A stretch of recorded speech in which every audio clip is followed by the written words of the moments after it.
Ladies and gentlemen, a very warm welcome to you. You're watching another episode of Encounter.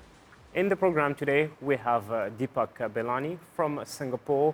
He works with energy. He's an energy healer. He also works with psychic channels. Deepak, thank you very much for being with us in this program of Encounter. And thank you for being here. Yes, a pleasure to be here. Let's start first. What is an energy healer? An energy healer basically is a person who works with energy, okay, on many levels or on any levels that he's trained or guided, or what is his gift that he has. Some are gifted, they receive a gift, and how do they use this gift?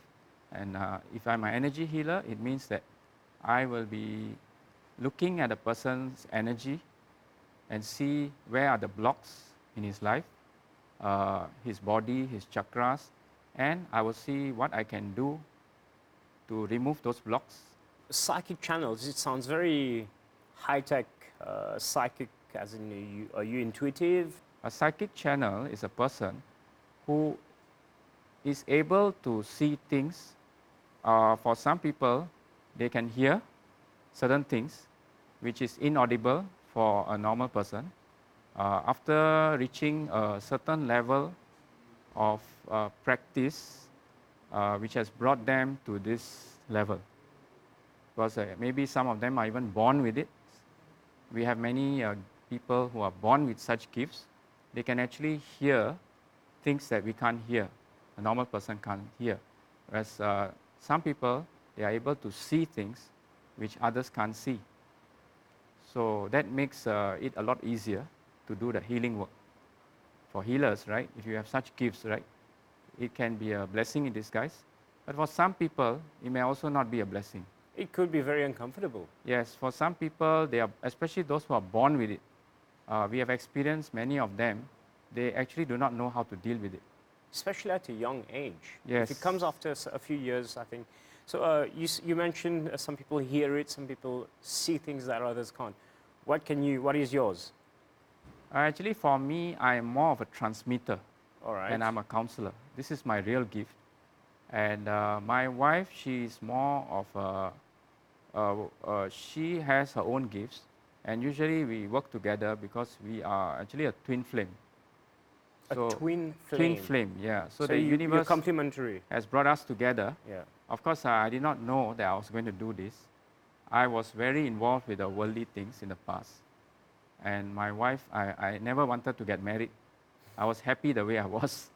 And somehow, I attended a meditation camp in Malaysia, yeah. Where there were about 2,000 people. And that's where I met my wife.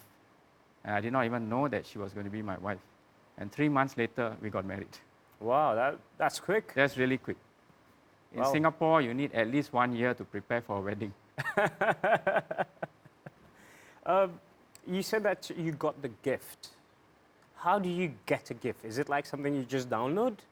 Okay, like for myself and my wife, right? We are channelers, okay? So we were not born psychics, okay?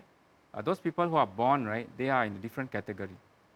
They have their own things to deal with, and then they have to develop the energy and see how they want to go in life. They may not even end up as healers.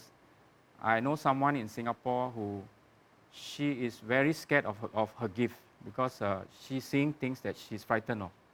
Because the reason being is her consciousness level is still low, but her gift is open. Her channel is open, all right, but her consciousness is low. So she is seeing things that are not very pleasant. You're an energy healer. There are different types of energy healing. Yes. So you're a Reiki Master. I'm a Reiki Grandmaster. You're a Reiki Grandmaster. Yes. What does that mean? Okay, that basically means that we have students who have reached master level. So can I break it down? So if you study Reiki, there is Reiki level 1, level 2. So you're a Reiki practitioner. Yes. Okay. And also a Reiki teacher. After a third level, you're eligible to become a teacher. Yes. And past that level, you become a Grandmaster. You have a 3A and a 3B.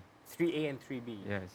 So either you want to be a teacher, or you want to go further. You want to initiate people teach them and initiate them. All right.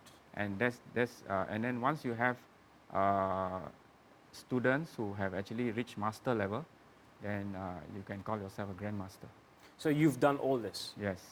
And when you have clients coming over to you, you use Reiki to help them out in terms of giving treatment and healing? Initially, yes, we used to do a lot of Reiki. That was when early stages of our life. Yeah, Reiki did help us a lot. Reiki is a very subtle energy. It actually is very gentle. Many people actually, unfortunately, yes, there are many people teaching on a commercial level. It has become very commercial. Because it's very easy to practice and easy to teach also. Yes. It's very practical for everyone to learn Reiki and to practice on themselves and people around them. Yes, Yeah. because after you do Reiki, it stays with you for life. Exactly. You don't need to wear anything. You don't need to, carry anything with you or have a pail with salt water or something. You don't need anything. Because Reiki, you don't need all this. Yes. Once you have it, you are initiated, you have it for life. You have clients who come see you. How does it work out? Do you assess them? Do you work with your psychic channels to know what is the problem? I'm just very curious about how it works. Let's say one day I come to you, what happens then? See, psychic channel is not a separate entity. Of course. Yes, yes. Of course. We are the psychic channel. Of course. Yes. Of course. So just for our viewers to understand how it works. yes, I mean, like for example, if a client comes to me and They obviously have a problem. obviously he has a problem, right? He's seeking for help. So we will assess what is the problem, and then we will see how to go about it. Sometimes even they have done Reiki, they have a guru, it's very common. Or any other technique. And yeah, I mean, for instance, like many of them also have done Reiki in a commercial way, but they did not experience much. And then we check and then we see that the initiation has not been done correctly. So they actually do a recourse with us. It's very Okay. common also. All right. And after they do with us, we guide them step by step until they experience and they have good experiences and they become very strong and empowered. Like I had a student who he actually did Reiki with my wife, and what happened was he did up to master level, and he actually went to Japan where it all started. Yeah, with Master Ushui. Yes, and he met up Reiki. Also, there are different Reikis. So we are talking about Usui Reiki, which Master Usui, and he went to Japan, and he went to experience with the Japanese people who have done Reiki. So basically, there was a comparison. He had a meetup group with them, and they all did Reiki together, and he was able to work on a much higher level than them, and he shared the experiences with us, and those Japanese people actually told him that you are a much greater healer than us. What is the difference? Because we have our own module also, we include. Because we have our own experiences, we feel that it's going to empower the students, so we also build into the model which we teach. So we always keep upgrading ourselves. We strive to be the best in the industry. We do not want to be less than the best. So we are constantly evolving, constantly. So right now, whatever healing we practice right now, we are going to introduce Siddha Reiki healing, actually. Siddha Siddha Reiki healing. Reiki healing. Yes, where we work with the Siddhas. And this is going to be called Kriya Reiki healing. What is Siddhas? Siddhas are actually, they were normal human beings in the past, right? And they reached a level of enlightenment, like Buddha did, right? Buddha was an enlightened master. Of course. So we know the story about Buddha. I don't have to really mention so much about that. Yeah, he was seeking and he was searching, and one day he reached enlightenment, which they call nirvana. And yeah, then he shared his teaching and all, and until today there are many followers. But our Siddhas, they actually went beyond enlightenment. They went further than enlightenment. Because they kept on practicing and Yes, upgrading themselves. they did not stop at enlightenment. See, enlightenment itself, there are many levels. You can go further. If you see our Lord Shiva, until today, he's still meditating because there are so many dimensions. Of course. And he's still enjoying it. He's still doing it, and he's experiencing every time higher and higher and higher level. And you see that in Hinduism, you see we are universal, We can talk about any religion. Our practice is all non-religious and universal. So if you are spiritual, you can still be religious. You don't have to be religious. You just have to be a good human being.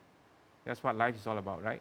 In the end, it's all about being a good human being and trying to do something good for the world before you leave this planet. You see? Of course, of course.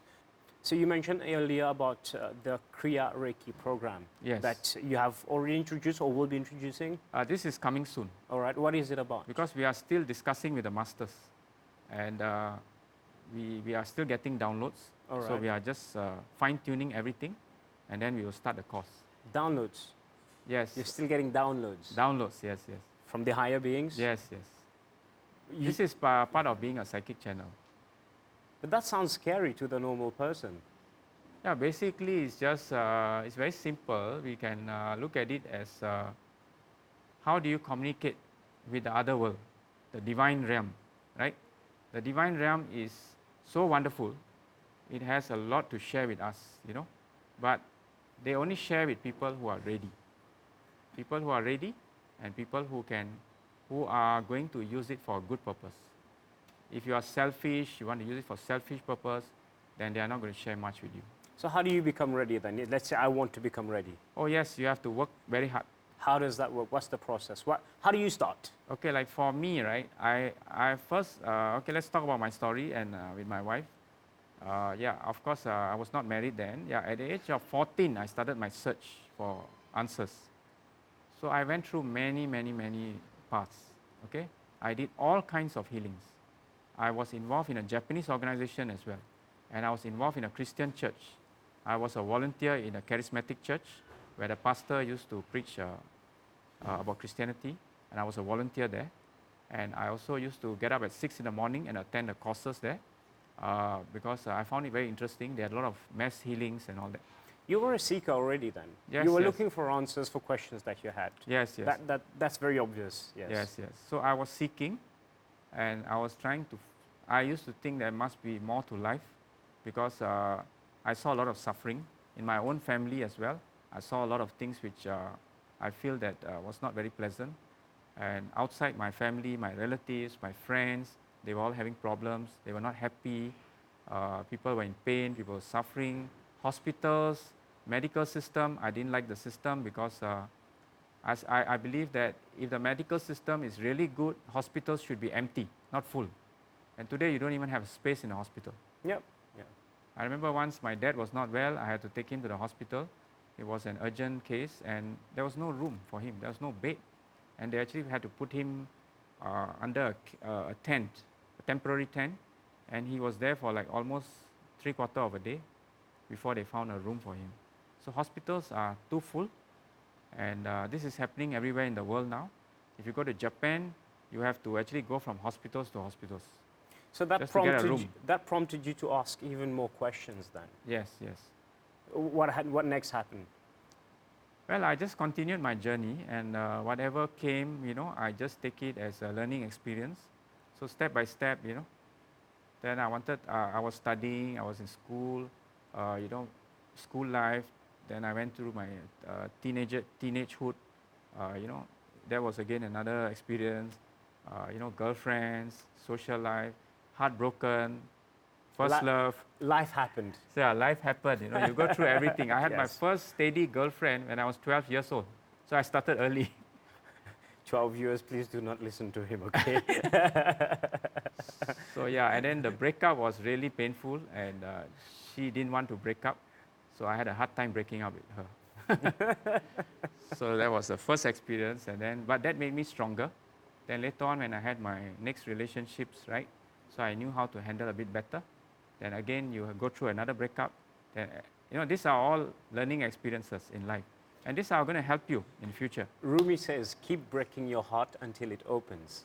Yes, yes, yes. So yes, we have to go through, you know, in life, because we are here to solve things. We didn't come here just like that, you know. All right.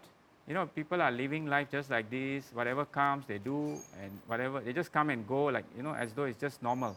They all are looking at each other. Everybody is going for their work. They go to work.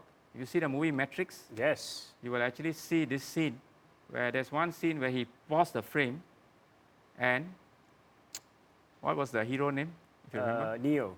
Leo, is it? Yeah. Neo. Neo, yeah. Keanu Reeves. Yeah, so he stopped the scene, and you see everyone in suit and coat. They're all going, like it's a financial district. Yeah. They're all going to work and just banging each other and all. It's like crazy. This That is was really, during his training, yeah. this is real. Yes. This is real in the world. Yeah. You know, financial district, you will see this happening, you know, Yeah. in peak hours. What's happening? Everybody is rushing, everybody is going somewhere. If you're in Mauritius, you see this happening, I just tell everyone, where are you going? You're going to Mauritius, that's all. You're pushing me, and you are trying to get ahead of the game, but where are you going? You are going to Mauritius. I'm going to Mauritius too. Why are you rushing? Why I'm not rushing? I'm relaxed, right? Yeah. Yes, so is the way how you want to live. So when did the whole change started in your life then? As I went through life journey, you know, then I went into the working life, and then I went into my family's business because I actually wanted to study psychology. This is something that attracted me a lot. I always wanted to know what makes the mind tick. Yeah, that's one of the few things many energy and psychic workers do. They're very intrigued about how the mind works. Yes. This is the starting point. At that time, I had no idea I'm going to be a healer, right? Of course, we are trying to aim for something that we enjoy. Yes. So yes, I did not like the subjects in school very much because I didn't find them that appealing. So I kept changing my subjects, so which is quite rare also. I was from a science stream, pure science, and then I switched to management, business management, and I enjoyed that better. Then I was doing economics, then I was doing some other things. Then I decided to do just courses after courses, which I enjoy, short courses. That's very confusing. Well, Doing I so many courses and changing and taking all of it in, it's very confusing. Actually, not really, but I did not enjoy the subjects in my secondary school. So I found that that was all I could get, right? That's all they had. You can't go beyond that because this is the system. So I decided to do my own subjects. I went to study my own outside of school. What did you study then? Whatever that interests me, like maybe a bit about finance, about properties, about investments, you know, whatever I enjoy at that moment, yeah. And then understanding about the mind. I used to read a lot about psychology. Yeah. So I used to read books and books about psychology. So I was thinking maybe I'll become a psychiatrist or a psychologist, you know. But then I went to meet some of them. I did not really like the psychiatrist part of things. But psychology, I thought, okay, maybe that would be for me. So I applied for a university in Australia, in Monash University in Melbourne. Everything was done. But then suddenly my dad said he needed me in his business. My dad had expanded his business, and the South African market was opening up in a big way for Singapore. So then he called me to join him. So then I started, then I had to come back. So I said, what is this? The universe is like bringing me back. So I left everything. I came back to Singapore, and then I joined the business. And then I realized the business actually was the best university I went to. The University of Life? Yes, that was a real university. And I learned so much. I met people from all over the world. I was learning about culture, I was learning about people, I was learning what makes people tick, psychology. Everything was there. So I enjoyed it tremendously. And then after some time, then you know, after some years, you do get tired of what you're doing because the hours are pretty long. So then I started to reflect on my life, and then I decided to make some changes. My parents were getting a bit old. My dad had retired, and he needed attention. So I decided to find something where I can have more time for them. So then I went into the real estate industry, where I could work as a freelancer. So that was a good move. So I did that for 15 years. So I was able to take care of my family. I had a lot of free time, and I could work from home. So this is what I wanted. So I did that, and then my dad lived until 81 years old. He passed away peacefully.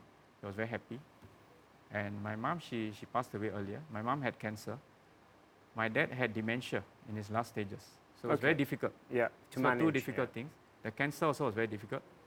My mom, thankfully, her cancer was inactive. But the last part of her life, the last 6 months, it became active. So it was really a very tough period, that last 6 months, because as it goes, you know, cancer, everybody is frightened of cancer. Today, I'm not frightened of it because I'm dealing with people who go through cancer. So again, the universe will make you experience life first. Before you can become a healer, you need to experience everything. So whatever I speak is going to be from my own experience, my own personal experience, and that would be the best teacher for me and for sharing. And for my clients, I will also want them to experience things so that they learn better rather than from a book. So everything that happened, did you meet a guru who introduced you, or it just happened overnight? Well, I did have, I did try gurus out, so to speak. Yeah, so my first guru, and then I had my second guru. I went to India. I went to explore. I went to South India. I went into the deep jungles of South India, where my guru is. And then I went for a 21-day course, retreat, and I did a 7-day course. I took my dad and my niece along at that time. And they also enjoyed the 7-day course, and then they left. And then I continued the 21-day course because I wanted to learn more. And yes, I did learn a lot with the gurus. And every guru has something to share. Of course. I noticed that some people say you cannot change your guru.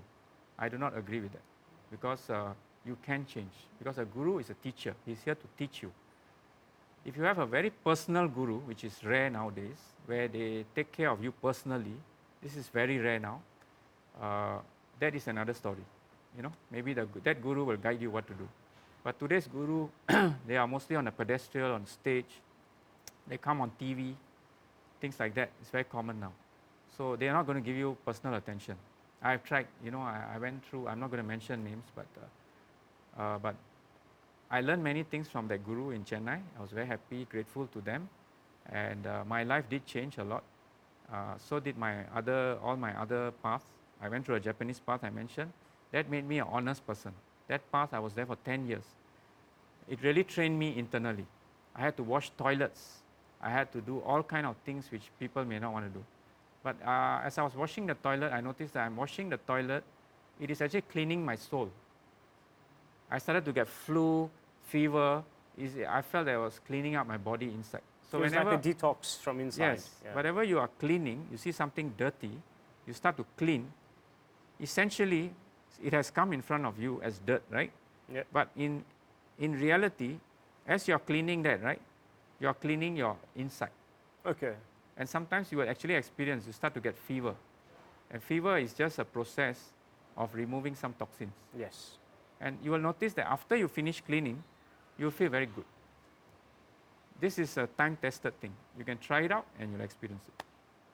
And that's why they say cleanliness is next to healthiness. Yes. Oh, fantastic.